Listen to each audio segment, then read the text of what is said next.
આ સાથે આગળ સમાચારમાં વાત કરીએ તો સમાચાર સામે આવી રહ્યા છે, જેમાં કેન્દ્રીય ગૃહમંત્રી આજે મહેસાણાની મુલાકાતે. કેન્દ્રીય ગૃહમંત્રી અમિત શાહ આજે મહેસાણાની મુલાકાતે વિજાપુરના પિલવાઈ ખાતે વિવિધ કાર્યક્રમમાં હાજરી આપશે. પિલવાઈ ગામના ગોવર્ધનનાથ મંદિરે અમિત શાહનો કાર્યક્રમ. ગોવર્ધનનાથ મંદિરમાં મૂર્તિ સ્થાપના પ્રસંગે અમિત શાહ ઉપસ્થિત રહેશે.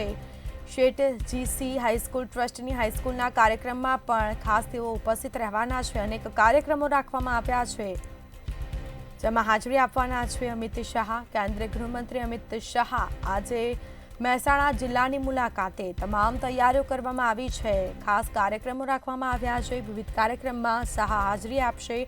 પિલવાઈ ગામના ગોવર્ધનનાથ મંદિરે અમિત શાહનો કાર્યક્રમ. ગોવર્ધનનાથ મંદિરમાં મૂર્તિ સ્થાપના પ્રસંગે ઉપસ્થિત રહેશે.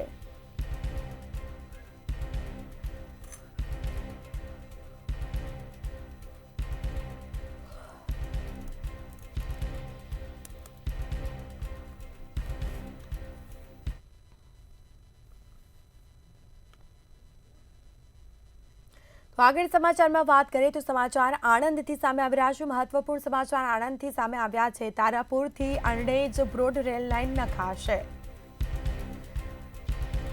તો બ્રોડ રેલ લાઇન માટે સત્વરે મંજૂરી ઉપર મહોર લાગવાની છે. રેલ મંત્રીએ આણંદની મુલાકાત દરમિયાન સાંસદને ખાતરી આપી હતી. તો તારાપુર અરણેજ બ્રોડ લાઇન નખાતા ભાલના લોકોને તેનાથી રાહત થશે. અત્યાર સુધી માત્ર સર્વેની કામગીરી ચાલતી હતી, પરંતુ આ નિર્ણય કરવામાં આવ્યો છે.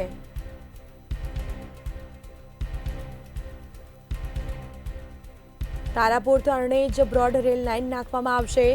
બ્રોડ રેલ લાઇન માટે સત્વરે મંજૂરી માટે મહોર લાગી છે. રેલ મંત્રીએ આણંદની મુલાકાત દરમિયાન સાંસદને ખાતરી આપી હતી.